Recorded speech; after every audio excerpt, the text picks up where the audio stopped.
What kind of tutorials do you want to see on this channel? Let me know in the comment section. So let's keep it simple and check out some stock sounds in FL Studio.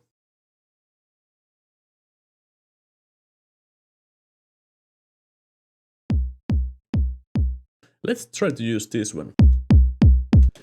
So first things first, I'm just basically adding some reverb to this sound, but I'm using the convolution reverb. And I'm making it mono.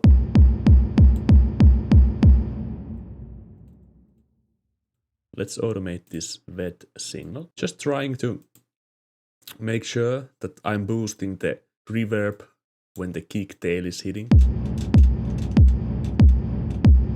Yeah, something like this. For now, let's add some bass into the sound before the equalizer. So we are boosting it into the reverb. Let's automate this band.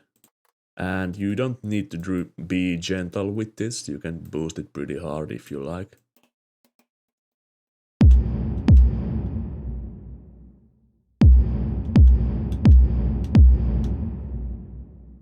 Let's make a little hole in here. So we have kind of like this nice EQ curve, as you can hear. So for now, we are going to render this one out like so and press Ctrl, Alt and C. Make sure you are resampling at this rate and hit start. Now we have this, and let's move onto a new channel like in here. And now let's make a new mixer channel for this sound. And now what we're going to do is we are going to use this stretch mode in stretch mode. Let's use this stretch resampling mode and stretch it out.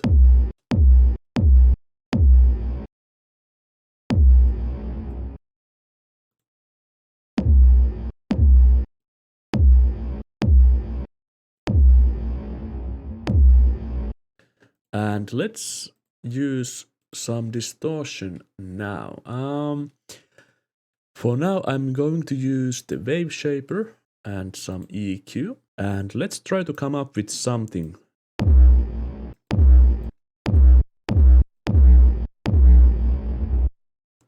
And again, let's boost the tail before the distortion. So we are getting the effect, or we are affecting the distortion with the EQ boost.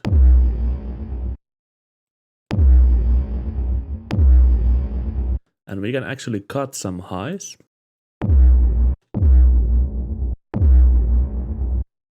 And let's try to remove some frequencies that we maybe don't want to push into this distortion.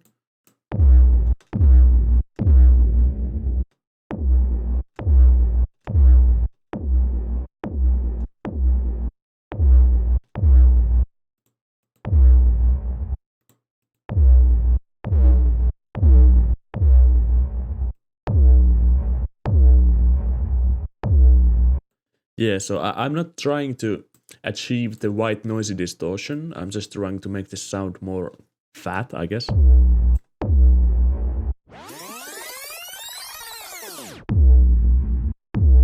I'm trying to listen out for something bassy that I like.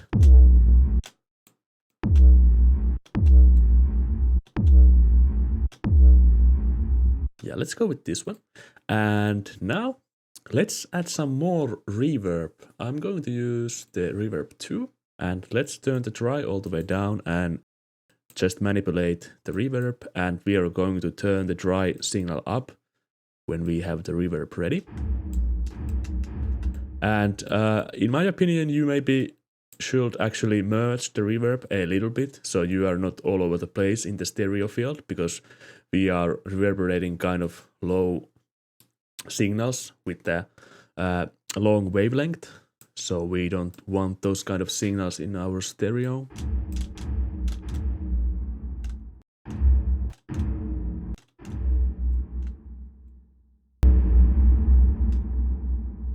And let's automate this red signal. And I did like it about 95%.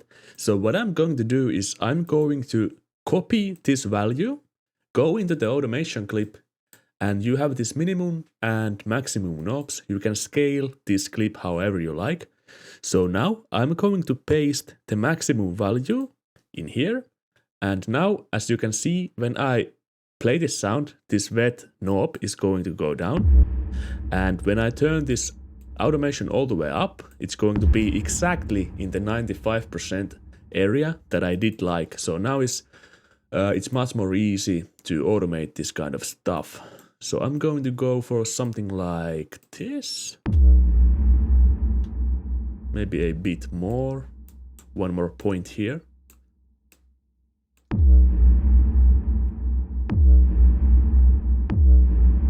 Yeah. So now we are going to render this out. And we are using this thing as a tail. Let's make a new channel in here. And let's take this original kick.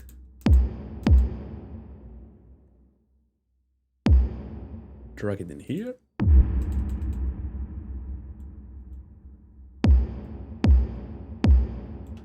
I'm going to disable the effects. So we have just the kick. And let's try to use the pogo effect, which is just a really weird pitch automation. And let's try to come up with something. I'm going to route this yellow clip into a new mixer track. This is the tail. And we are not going to move this one anywhere because this is already routed into a mixer channel. So now I'm going to the tail mixer channel and let's use the DAC plugin, the sidechain. Now we can try to find something we really like.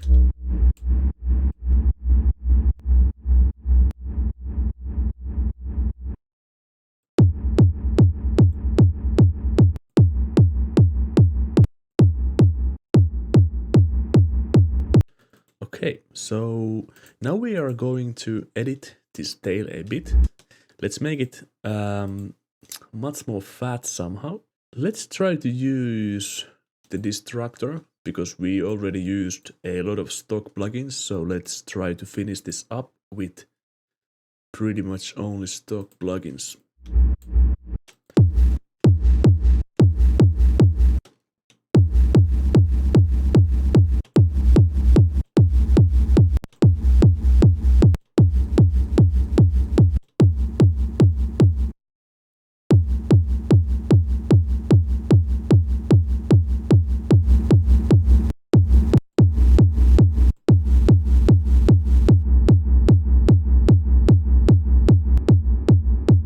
Let's try to use, let's keep this one in here for now and use the reverb and let's make it pretty much all the way mono. And let's actually not low cut, make a automation, add some decay. Let's make something weird like this maybe.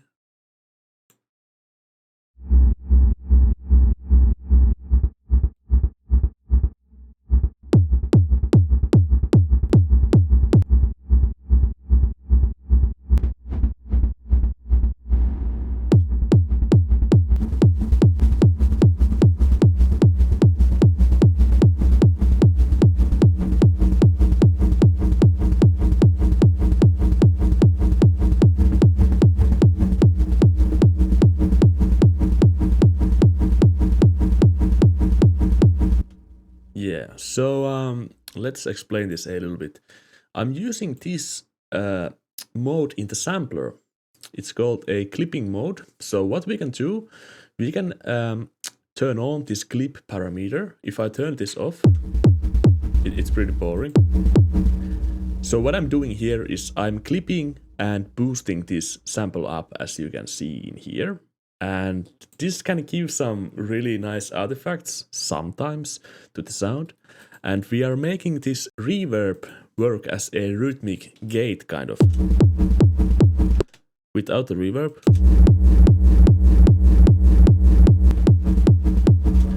So you can see what you can do with this, and this is super simple. And actually, if we remove the reverb and pick something like maybe gross beat, we can use these rhythms in here.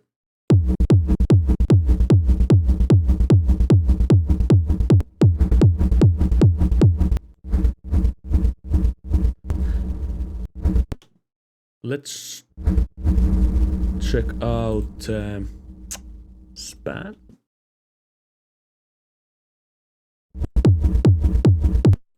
What if we turn the BOGO down?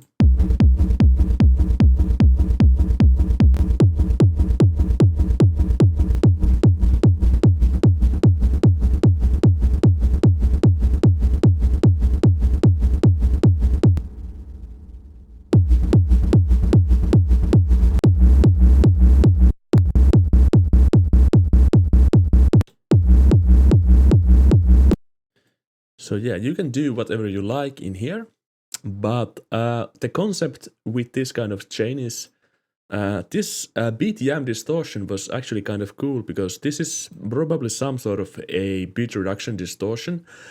And what I'm doing, I'm basically trying to add some white noise into the sound, so this can be audible with phones and stuff like this. And I'm turning a little bit of this filter down, so we don't get the high frequencies, because we really don't need those frequencies. And the reverb in this position makes a huge difference, because we are using the gross beat, and this is too rhythmic in my opinion, and kind of like too sharp sounding, so we can soften it up by using this knob here, or just using the reverb after the gross beat. So let's render this out, and now we can try to come up with something else also.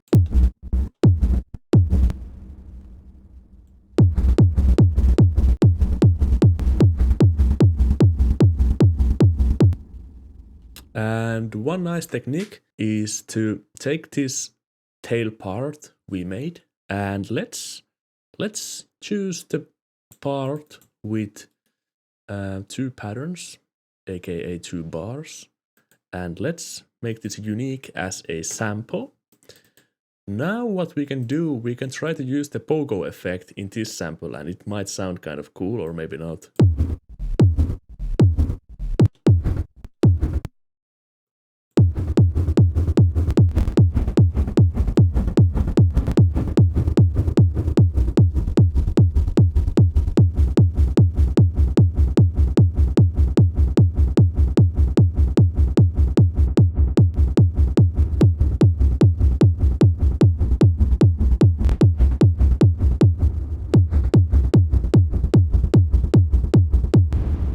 Let's render this out, and let's mute this one.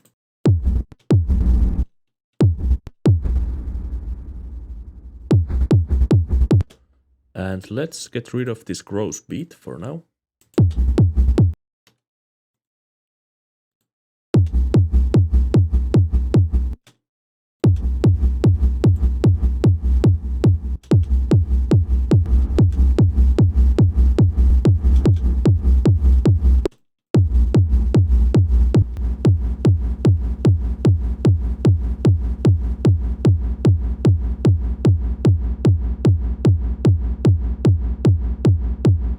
So let's use the edition by pressing Ctrl E, by the way.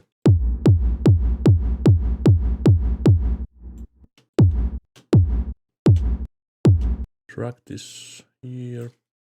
And let's try to come up with something for now. Take our samples and let's combine these things. Unmute all the samples. I really like this one. This is like pretty old school sounding to me. See how it looks.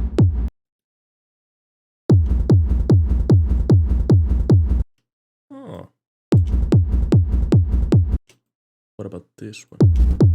And by the way, I'm using the limiter in the master channel.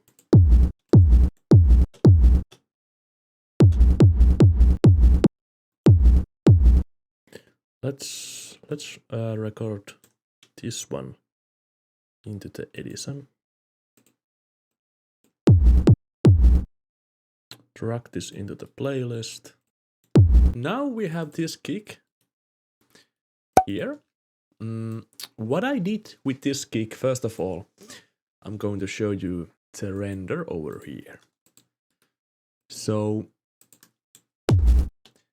this kick is in this channel, and there is this plugin called Neutron Tree, and this plugin is pretty overpowered in my opinion, to be honest. So a little bit of EQing, some muddy frequencies, transient shaping. I added attack to the high frequencies and removed it from the low frequencies. The values are as shown here. And the sculptor. So a little bit more about the sculptor plugin thingy. I use this plugin when mastering and finishing my kicks. This tool is a spectral shaper, as I said before. There is over 32 separated bands of compression happening while the plugin is kind of trying to make your sound match the set target curve by the developers. You can change the target with multiple options like add fullness, add punch, for example, and there is a lot of different categories. This thing works with kicks and pretty much everything you can imagine with that amount of different target curves / algorithms. So I like to use the add fullness option with my kicks and most of the things, because I think it usually gives you that really crisp and kind of smooth high end, and you can tone it down with the tone slider, like I needed to do in this case with my kick. So we don't need that much high end in the kick sound, but in the punch, for especially, the high end can make a really nice touch. Let's bypass this plugin.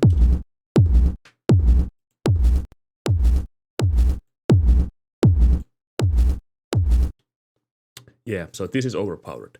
So I ran it through this, and after this, I printed out the kick that has gone through Neutron, and I added this transient processor and this thrust too. So this is a nice way to make those edit kicks, so to speak, if you like to make those hardstyle or Rawstyle edit songs. This is an easy way to make kicks for those kind of songs. So what I like to do is I usually take some of my gated kicks, and to be honest, I always use something like this. The thing that actually changes about this Thrash 2 preset is this bell filter in here. So let's actually hear the sound only with the Thrash 2 gentle pulse distortion with the low amount of drive. Let's remove the filter.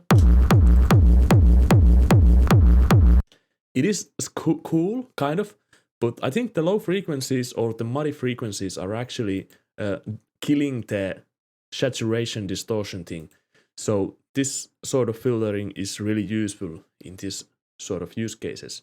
Adding some clearness and snap to the sound, and it reveals the high frequencies a bit more. So when I rendered out this, it was that simple. And also, one thing that you might have noticed in the intro, there is this kick. So this kick is made with the same tail part that I did show you guys how to make. And no, yeah, there you can basically hear it. Only difference being that this reverb wet automation is a little bit different. And I picked a FL Studio stock kick to use as a punch and drive the pogo pitch algorithm all the way up. And now we have this. I did add some more effects to the tail. I added some distortion with the wave shaper, and this is actually pretty delicate shape. I did try to do this sort of shape kind of along, but I finally got it right. So we have the right amount of that really crunchy distortion that we really like. After this, it's running through a transient processor with the attack all the way up, and it is doing something. It is doing something. And the reverb is as shown in the beginning of the video, so there is nothing changed in this reverb plugin. It is automated by this automation clip. The destructor is the same, and all there is different is this mix EQ, removing the muddy frequencies again that you will get a lot with this kind of sound design, and adding some low frequencies and about 2000 hertz to add some of that noise, so you can or the key can be audible with phones and stuff like this. So you can take this and render it out, and I run it through the same Neutron preset that I came up with, and let me actually show you how much of a difference this Neutron thing actually makes. It's so subtle, but it's also not really subtle. And let's run it through the Edison. It sounds like it's ready immediately when it goes through this preset. Let's bypass this Neutron. It is good, but it sounds like it's covered by some sort of a mask or something like this. And let's render this out and see how it actually looks. Yeah, that's good. So with this tutorial, I'm sure you can make some nice kicks. Only third-party plugins are the Neutron and the Trust 2, but the reason behind using these plugins is that they are just so good and easy to use that I really suggest Isotope products. As you can see, they work, the Trust 2 and the Neutron.